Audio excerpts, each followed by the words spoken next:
Maria Matussa.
Sulla vicina e fu dimessa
abbiamo sempre, la nostra storia lunga, abbiamo sempre avuto tocciato, inevitabilmente un che l'ha coinvolto il Friuli in secoli e epoche lontane, smanse, recenti e continuamente, che la guerra praticamente il Friuli ha sempre avuto in che è passata per qua a invadi, ma a partire di bombe e guerre su guerre su guerre. E si diceva che la storia del canzoniere in Assude l'anta si dal repertorio popolare, da Velottis, no?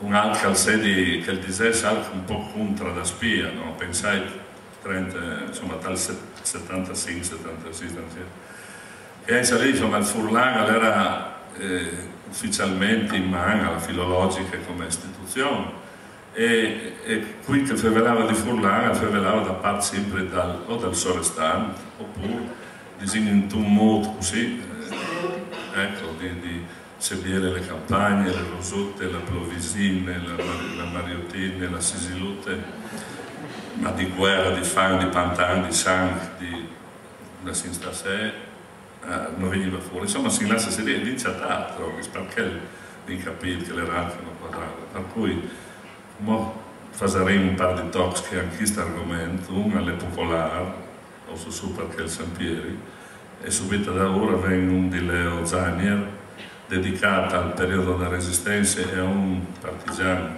copato, Magrin, Aulo Magrin, Cerniel, partigiano copato. Medico dei poveri. Che è stato un grande mieli dalla resistenza cerniele di tutti i partigiani e che appunto si riguarda la di che è stato copato come una giornata di grandissime sofferenze.